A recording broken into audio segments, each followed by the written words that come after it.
I worked a lot with digital cameras in my job. I shoot 500 pictures and then I take out one, and if it's okay, fine. If not, no problem. I put it on Photoshop and I make it become okay.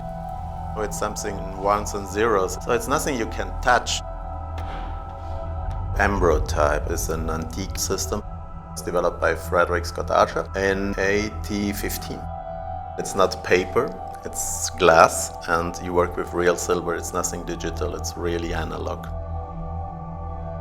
You have almost zero depth of field, you have very high contrasts, and you have an incredible resolution because you're not shooting on a 35mm. You shoot directly on the plate. It's not something that you can repeat or influence in some way. It's UV light, you cannot measure it, you cannot see it, so that's a very strange experience. The value you give to the picture is completely different because you're working 3 days for the shoot. Every picture is one of its kind. That's what makes it very interesting.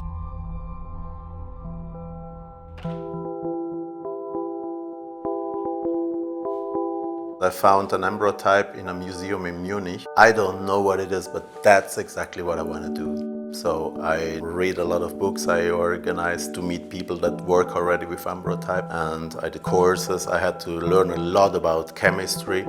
It was 5 months in the darkroom without getting one picture, and all of a sudden a picture appeared, and it was kind of a miracle. I said, wow, it works.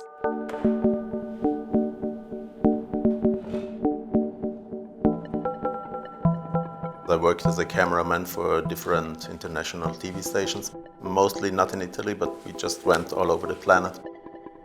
I did this job for almost 30 years. When I found this old camera, that was a sign. It was something like, hey, now you found this camera, do something with it, okay, change your life. In a way, it was not me finding the camera, but it was the camera finding me. It was really a big challenge to learn how to make ambrotypes because there were no courses, no workshops. So I had to buy old books and I had to kind of translate.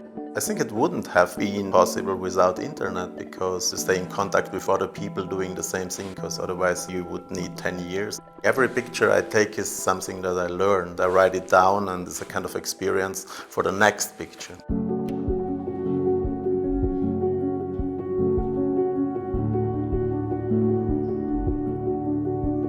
The first thing I have to do is to prepare the plates. The glass plates have to be perfectly clean. I have to cut the edges. I have to really take care about them. I clean them with alcohol and then they are ready to be poured. I prepare my collodion, the substance that will then absorb the silver. It's different if I shoot it here in the city or up on the mountains. It's different temperature, it's a different humidity, and it's a different air pressure.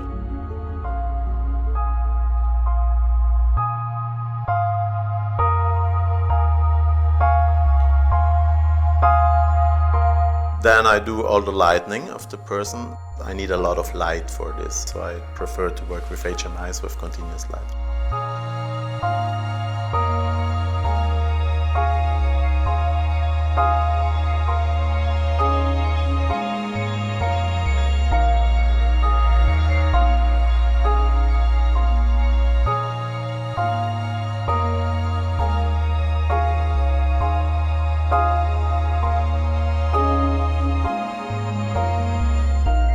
When I have my collodion prepared, I pour it on the clean glass plate and it evaporates immediately because there is ether and alcohol in.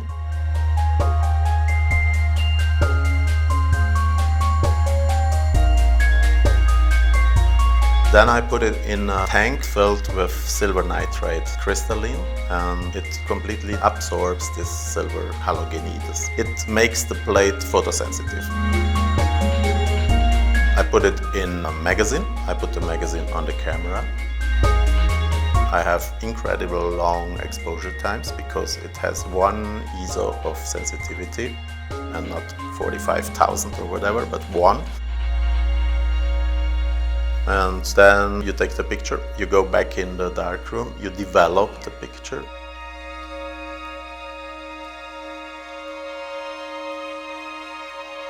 That's a very critical moment because you have only between 10 and 15 seconds for the developing, means 1 second more or less is a kind of catastrophe. you stop developing with water and then you bring the plate to the fixing bath.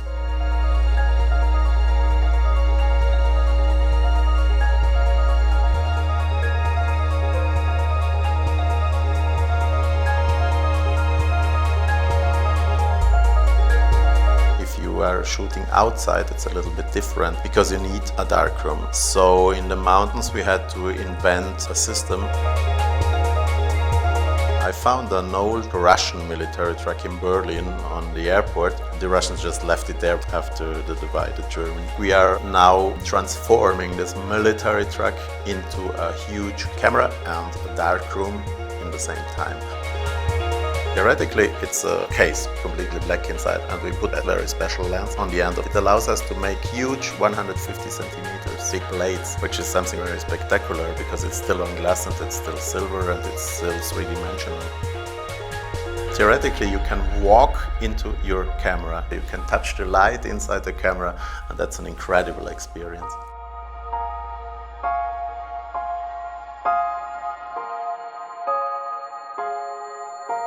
For sure, I'm not the first man on earth doing something like this. Mostly you get inspired by friends. You sit together with them and have a beer. Come on, forget about it's not possible to do this. And somebody says, why not? Let's try. The problem is nobody can tell you how because they are dead. So now it's up to me to solve the problems once again.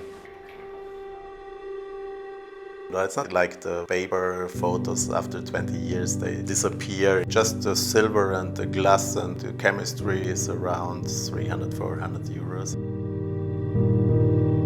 They last for eternity, these kind of pictures. This project, in a way, is completely crazy. I had a good job, a good income, everything was fine, and then all of a sudden I started doing this project. You have to have a lot of passion, because I'm working almost 2 years now without earning any money. I think the much rewarding in doing Ambrotype is seeing the faces of the people you take the pictures of. I have these mountain farmers here, and you take a picture, you show this picture to the guy, and he's completely astonished and, wow, this is me, that's incredible. This is what makes me enthusiastic about what I'm doing. I learned to see the world in a different way. I take a lot of time to decide what I'm gonna photograph. They teach me to calm down and to realize what's important and what's not important. So you have to have this deep passion for doing what you do. Kind of a dream coming through. So you fight for this dream to become real. That's the only way.